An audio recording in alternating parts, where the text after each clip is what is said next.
Special secretary operation محکمہ specialized health care and medical education Tariq Mahmood Rahmani کی زیر صدارت صوبہ بھر میں سیلابی صورتحال کے پیش نظر اہم اجلاس منعقد۔ اجلاس میں ایڈیشنل سیکرٹری ٹیکنیکل ڈاکٹر محمد وسیم، ڈاکٹر عثمان، ڈپٹی سیکرٹری ڈاکٹر عبد الرحمان اور ویڈیو لنک کے ذریعے تمام ٹیچنگ ہسپتالوں کے ایم ایس صاحبان نے شرکت کی۔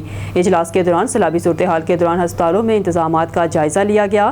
اجلاس میں anti snake vaccine, anti rabies vaccine اور پانی سے پیدا ہونے والی بیماریوں بارے بات چیت کی گئی۔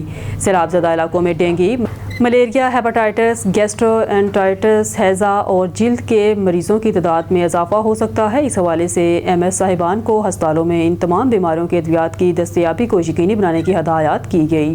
سیلاب زدہ علاقوں میں اسپتال کی موبائل ٹیمیں اور موبائل کیمپس بھی تشکیل دیے جا رہے ہیں۔